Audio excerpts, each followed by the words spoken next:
When I set out to become a freelance story developer, I did so for one primary reason. Humans become their best selves and live to their fullest potentials when they live true to purpose. And to this end, many of the authors with whom I work are or intend to be self published, whether going through the traditional processes and selling their whole books as fully packaged and contained stories, or choosing serialization via alternative publishing platforms like Substack and Medium. Regardless of the author's publishing path or their sales goals, every author I work with has one thing in common.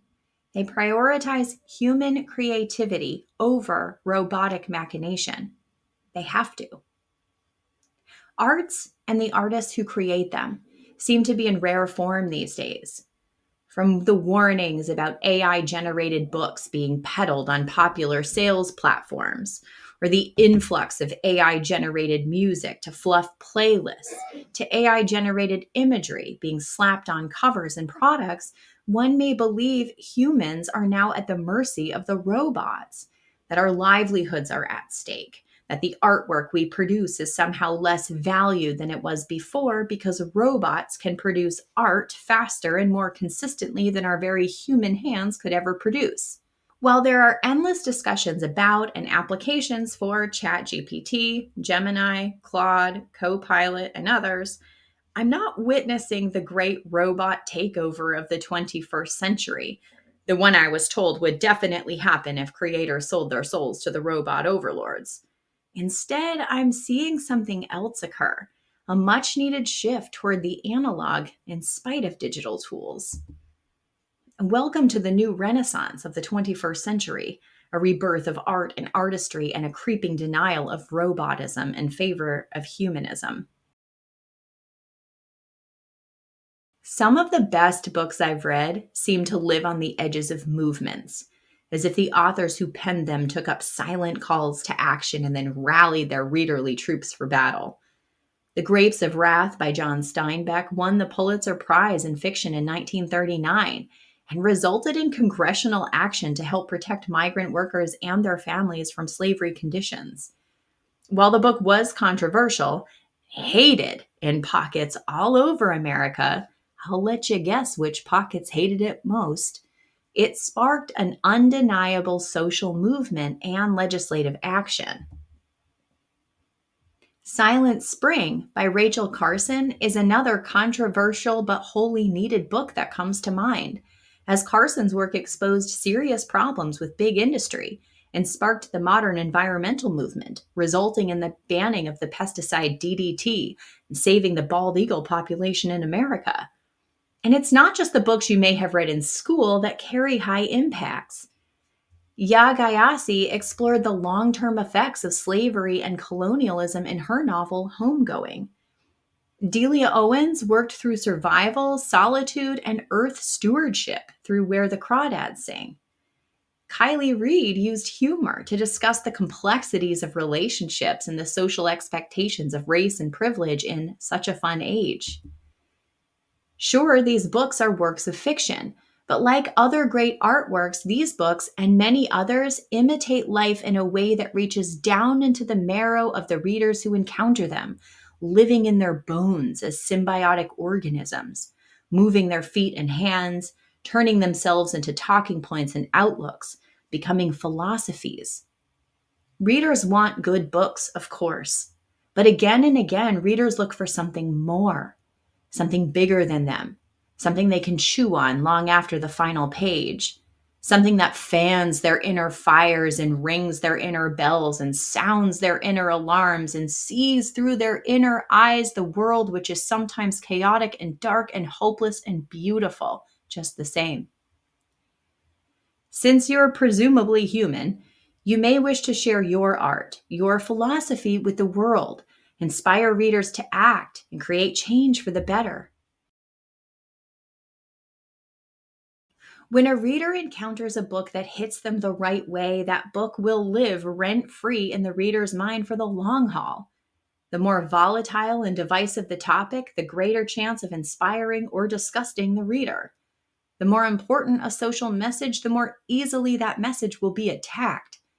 So before you make a statement in your fiction, Make sure you're emotionally prepared to handle all that comes with it, both the positive and the negative. And when I wrote The Witch, I wanted to share a message about deceiving appearances, the quiet goodness found in nature, and the bombastic evil that sometimes exists in the hearts of men through a retelling of Hansel and Gretel. And when a reader said, "This was a great story about books and covers, assumptions and entitlement, a great parable for the ages," I knew I'd hit at least close to the original bullseye. Acknowledging parental neglect and abuse is a big one for me, and I will always advocate on behalf of the children being ravaged by abuse. Being a parent myself, I understand the tendency for control and authority, though I also see a deep and evergreen need to allow children to become their best selves, even if they become different people than we'd imagined. And a kindly old woman existing outside of social mores highlighted the importance of mentorship and care outside parental relationships for children who don't have good role models at home. When writing fiction to share your message for humanity, ask yourself, why is this issue important to me? And why am I being driven to write about it? Does my passion for this live in advocating for something or protesting against something? Do I understand enough about the opposing view to do the topic justice and handle it with empathy? Which character is best positioned to demonstrate this issue in action and send the right message to readers? The number of topics one may write about is staggering and endless, ever changing with cultural norms and taboos. And there are certain topics that seem to come up again and again, each sharing from a slightly different place, a different perspective. Fiction author Kenneth Myers shared an important article last year that I revisited, in which he discussed using speculative elements to explore real world issues. And his article links some broad topics to modern fiction available today if you'd like another layer to this conversation. And I've put the hyperlink to Kenneth's article in the text article on the MetaStellar website for you. All story editors and writers should read a lot and widely. Nearly cliche advice, sure, but it stands the test of time all the same. In January, I read 4 novels, all of which happen to be penned by women, and all of which I've tracked in my 2025 reading goals via the story graph. Here are the titles I've read this past month, and a bit about why you may want to read them to enhance your writing too. The story of Daisy Jones and the Six was reminiscent of other young and up and coming acts from the 60s and 70s. And though the heroine is fictional, her life mimics the realities of many rising stars at the time. The format allows the book to stand out stylistically. The slow burn, unfolding mystery of the witch elm leads the reader into relative comfort before redirecting them to the uncomfortable. While the story meanders a bit, the backstory provided enhances character well and connects the characters to their settings. From start to finish, I was bound up in Garmus's writing. Cheeky, wry, darkly funny at times, and poignant through and through, Lessons in Chemistry is a fiction that could well have been a memoir instead, as the heroine's experience rang lived and true.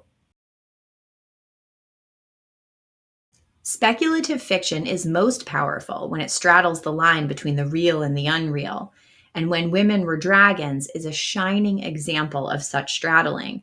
I was hooked from the first page, though the outcome wasn't wholly what I expected, which was delightful. So, what message do you write for humans through your fiction? Why do those messages matter for you? And if you liked this video, please share and subscribe. Happy writing.